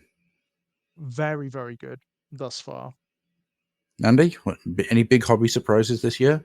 Hobby surprises? I don't know. I'm surprised the Flesh Eaters got as big of an update as they did. Yeah. They got any kind of update. Usheron, right? Usheron is a huge shocker. That was a big one for me. That was a bit of a gobsmacking shocker for me. Yeah, didn't see that coming. Did not see that coming. It's been in the background for so long and has never had a miniature. Like, never, ever, ever. So it's great to see. And I guess that's next year? Like early next year? January, probably, I guess? Yeah, January, February, yeah. Yeah. Of course, Usheron's been in the background for so long, and so have the Fimir. They've been in the background since the very beginning. So when? Well, so the Chaos Dwarves. Yeah, I firmly believe they're never going to happen. But you still got hope for the Fimir. but not the Chaos Dwarves. I was going to say, bloody hell. Wow. Gotta love an underdog, Andy. Gotta love an underdog. Well, that's a proper underdog. That's subterranean, isn't it? Wow. Well, considering where they live, yes. Yeah, I suppose it is. Yeah. Biggest non-hobby surprise. What's the biggest surprise you've had this year? It was non-hobby. Oh God. I don't know. Non-hobby surprises this year. You did write a. How did you put it? A Lovecraftian queer kaiju story Yes. that's published in that's actually out there now. It's in the for those who want to read a queer Lovecraftian kaiju story, it's in the Kevin J. Kennedy Horror Monster Collection, which is available now. Not the Kevin James. No. Kevin Okay, J. just as well. That'd be horrific. The Paul Blart Mall Cop. Yeah, Paul Blart Mall Cop versus a Cthulian monstrosity. Oh God, I could see it happening under Adam Sandler's movie house. I could see it happening. Oh yeah, absolutely. Oh God. Oh, I know what my biggest surprise would be. It was being invited to do that Hellraiser commentary. Yeah. My friend Kit and I are actually on the new Hellraiser Blu-ray sets. We're on the Hellbound disc. That was. Can you still buy it? Is it still available? Yeah, from Arrow Films. Yeah, you can get it from Arrow Films and from Amazon and from loads of different places. It's this. Hang on. There we are. It's that set. Oh, yeah. Set of Torment. That's my contributor's copy. It's really bloody good, and I'm not just saying that because I'm on it. You know? It's actually like the best Hellraiser set ever. There's like hours and hours and hours of stuff on this, which is great. And 85 minutes of that are me and Kit talking about Hellbound. No. So there you go. I would say my biggest surprise was I thought House of the Dragon was really good. Season 1. It's good, isn't it? It's really good. Yeah. It's the first bit of TV I've seen in a while where I wasn't like, wow, this is actually good and it's not shit. Yeah, it's good. It is really good fun. It's incredibly good. Yeah, I really enjoyed it. And I would especially after Game of Thrones was such a pile of crap by the end. Yeah. I was like, man, this isn't going to go well. And then I watched it and went, wow, this is so good. Kind of how it should have been. That really close focus on a much smaller cast. It just worked, right? And it's really sad. Like the third last episode with Viserys is sitting around the family table. Oh, I was my eyes were watering because I was like, he was such a good man. Yeah. Such a good man, and everyone's just a shit. Characters, good characters in that universe. They are rare. Yeah, I know, right? Yeah, they are a rarity for a reason, unfortunately. Yeah. Well, what happens to them?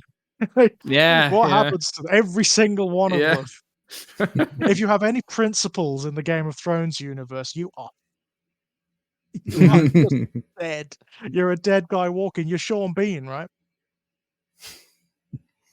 You've made me think of one there, Andy. It's the TV series Severance, which was a horror office cubicle horror series. I still mean to watch that. It's meant to be really good. I hear that's good as well. So it's rare that we block watch something now. We try to we'll watch something, but then usually with the way that things have been, it's just been like, oh, right, we'll watch that episode. It's time for bed. Oh no, Severance, 3 nights. We were done. Wow. We just it was so Moorish. You couldn't help but want the next bit. It's very good. Very, very good. And Monarch. I mean, that's pretty good. New Doctor Who, obviously, being good, being actually really good. Shocker. Yeah. Absolute shocker. Moving on, Darren asks, single largest disappointment of the year, either in or out of the hobby. If I go out of the hobby, oh god, you don't want that answer. No, likewise, it's the stuff, but it's I'm not talking about that. No Femia. no Emperor's Children. God damn it! No Fulgrim. Bastards. Sorry. Andy, your biggest disappointment of the year? Is it just a complete lack of no? I know. I think Andy's in a sulk now because he no longer can complain about having no ghouls. No, that's true. There's plenty of ghouls out there now. He also asks, where do you see systems like D&D or Magic in 12 to 24 months, considering Hasbro's current shenanigans and the release of games like Boulder? Considering Hasbro's current shenanigans, maybe going like the way of the dodo, who knows? Shifting back towards like fans just, taking the rule sets and producing their own independent stuff. That's what That's, I think, is exactly what's going to happen. I mean, Hasbro's got a Hasbro, and they were sending actual Pinkertons to people's houses this year. Fuckers. Absolute wankers. I will buy nothing from Hasbro. Fuck those assholes. Yeah, I've said for a couple of years now, I do not like Hasbro's practices in any way, shape, or form. If anybody wants to sit there and point fingers at GW, please look at Hasbro and Mattel, because fuck me sideways. Wow.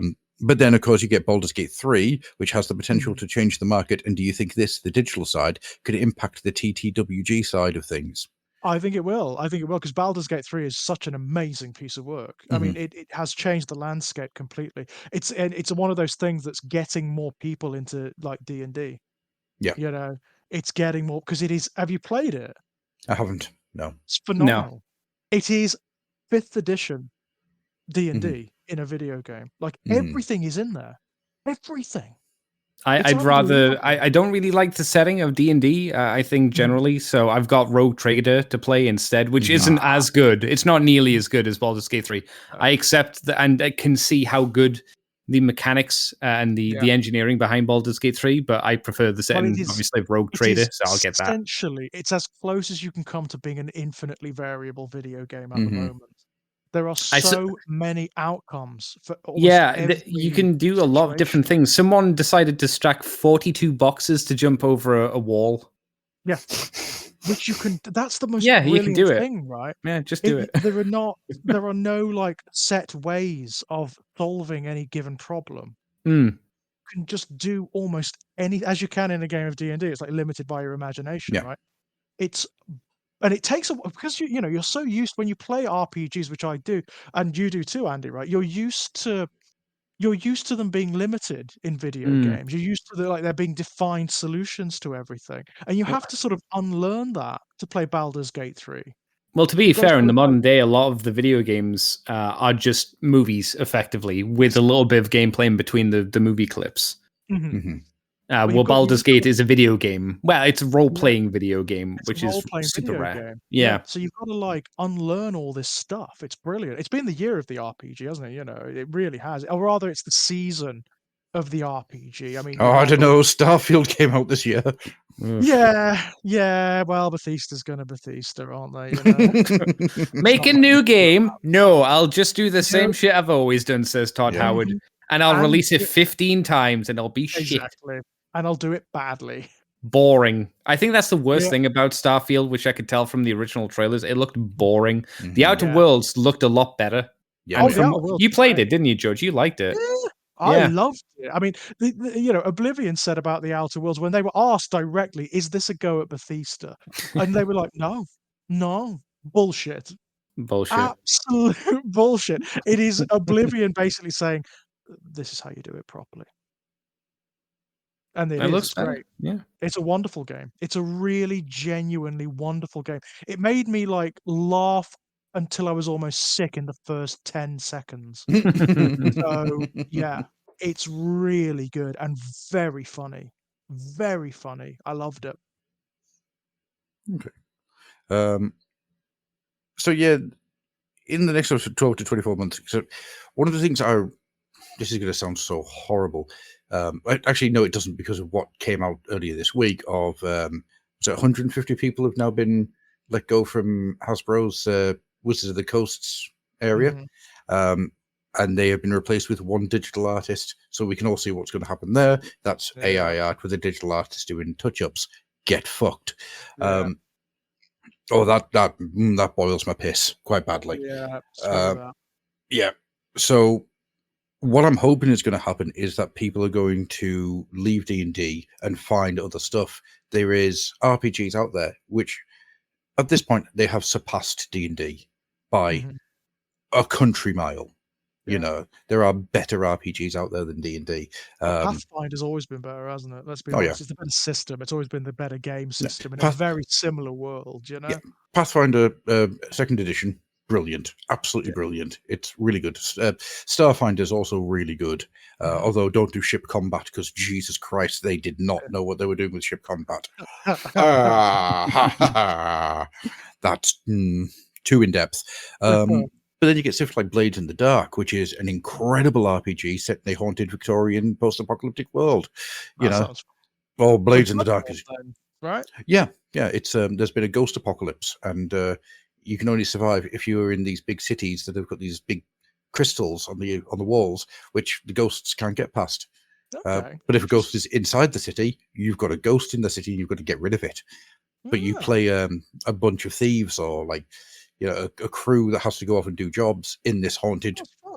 It's really good, really really good. Soulbound is really good. The new version of Warhammer Fantasy Roleplay is really good. You know, you've got tons and tons of stuff out there. You've got Morkborg. You know, Morkborg is just insane. It's probably the most insane thing you could ever do without taking acid. It is mental. And I don't mean that as hyperbole. It really is. Just reading the book can change your feelings on reality quite dramatically.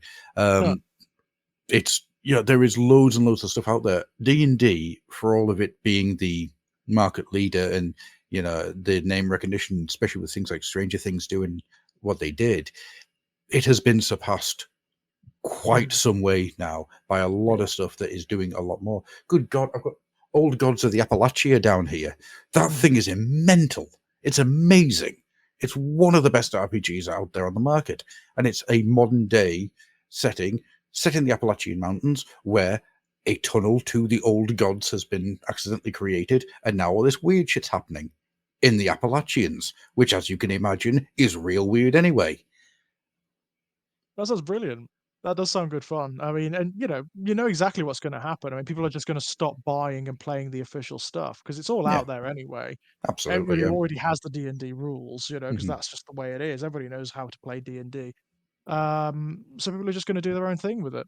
Yeah, and I think that is my hope that D&D gets kind of left in the wayside and other people start getting involved with other games because there are better RPGs out there.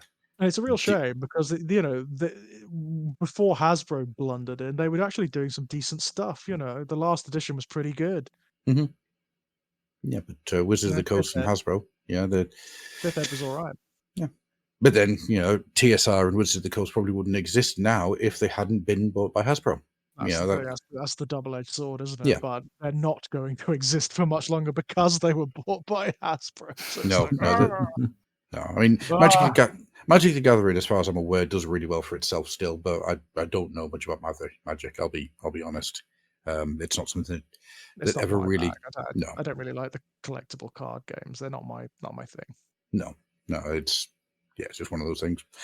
Nick Davison finishes off with, how many clones of Adam are there, and how long until their incept dates are up?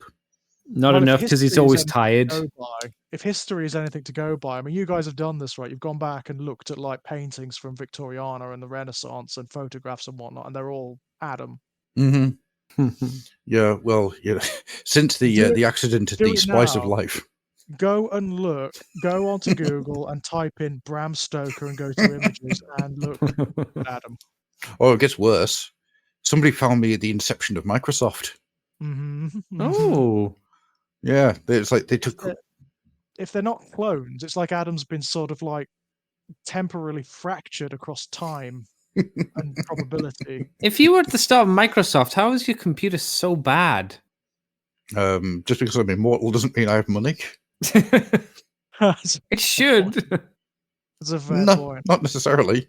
Hey, an Interview with a Vampire, they had decent money throughout all of that series until what's his name's house burned down, and he was in a shed. Yeah. Louis, that's him. Louis. Well, what can I say? I made some bad stock choices in the 1940s. Oh, no. I'm still paying for it now, He backed Betamax, he backed the HD DVDs, he did all the wrong things. He backed mini disc players. Well, actually, if you look at it, I backed Sega. Ooh, that would do it. Oof. Yeah. Bad move. I backed the Dreamcast over the thingy, over the PlayStation 2. Yeah. I did back HD DVDs over Blu-rays. Oh no. You know, you can see where it goes wrong. You can see where it goes wrong really quickly. Yeah. Right. With all that being said, then I think it's around about time for us to get out of here. I hope that you guys have enjoyed the Walk It In Lazy Show, as we've just sat here and spouted all sorts of nonsense at you guys. But before we go, let's see where people are and what you can do when you find them. George, if somebody was to do some form of inherent ritual that you'd only find in the small town of Blackadega in the Slet Mountains, how would they do it? Oh, well, they'd have to go to Exaggerated Elegy on YouTube, where you'll find lots of podcasts and video game Let's Plays and whatnot. Also, Our Lives in Horror, which is the alternative channel, where you'll find interviews with people from the independent horror writing community and general creative community. You'll find links to all of my published work over at strangeplaygrounds.com. And if you go to Amazon as well and just type in George Daniel Lee, you'll find all my stuff. Still on Twitter, surprisingly. I don't really do much over there anymore. It's just for advertising purposes and staying connected to certain people and whatnot. But you can also find me over at Blue Sky, which seems to be a much nicer space at the moment. Hi, Blue Sky. Yeah, which is Exaggerated Elegy at Blue Sky, by the way. I find that my Threads account, the Fluffenhammmer Threads account, exploded this week, and I've got a lot of people new just following me now. It's like, where did you all come from? Yeah, what's happening? Was I involved in some internet scandal? What's going on? Andy. Ah. If people wanted to put down some decapitated chicken corpses to rouse you from the grave as if you were an altered beast, where could they do so? Well, first, I need to deep fry those chickens. At least when I come up, they need to be fried chickens. Come on now. I'm Decayed Andy, Wrong Corpse of a Human Being, not 10-year period. Twitter, iTunes, Facebook, Libsyn. Well, not iTunes, that's Moonbase 2. I'll be doing Lethal Company with Daddy in a couple of minutes, actually, on this channel and on YouTube, because I was going to play Batman Arkham Knight, but Daddy was like, hey, I'm gagging for more Lethal Company. So I'm like, all right, let's go back and die, baby. Yippee. And you can find me on the Moonbase 2 podcast, Moonbase 2 Transformers podcast, where I talk about Transformers each week. We're not doing any more for the rest of the year because there's no bloody news. So it's the end of the year. Nah. It's it, really. Nah, so yeah, no episodes until next year, basically. I was saying, what was the last news? It was Tidal Wave, wasn't it? Yeah, that was last week. This week had 2 news stories, and I went, I'm not doing anything on Sunday, which is why me and Gruff recorded a show then. The Patreon, because there was nothing to do. We sat and talked about issue 231. 231. 213.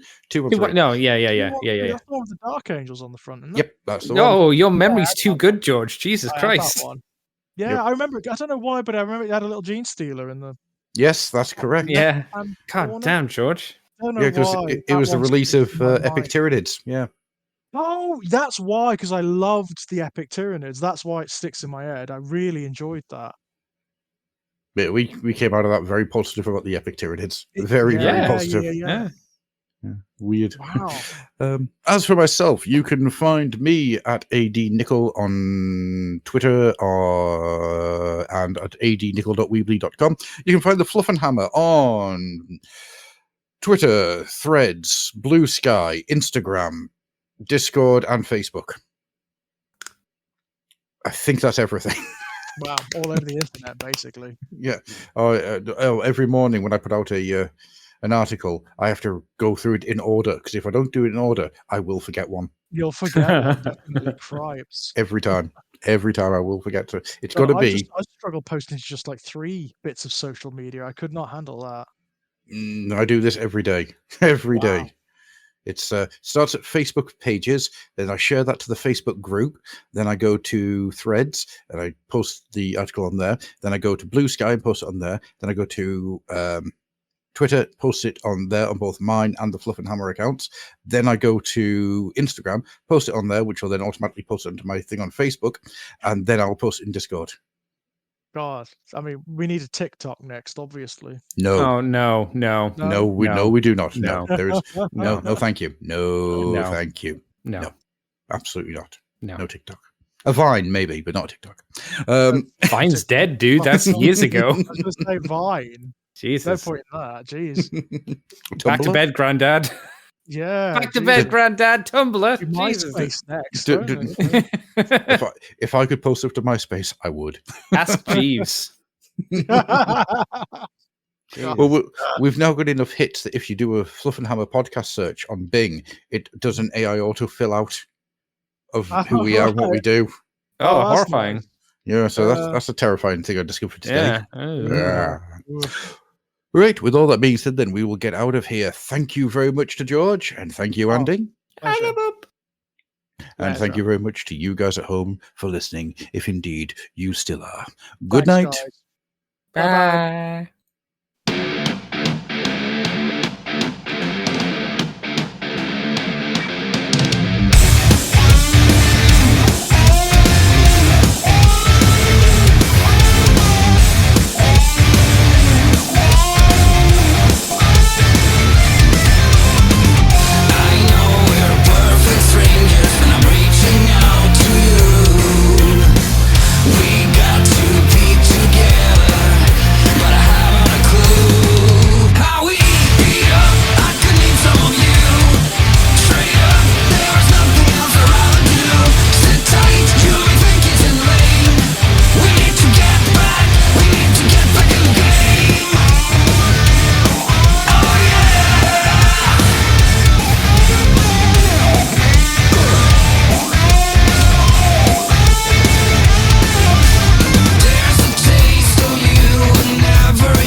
George didn't even get to talk about the Mechanicus.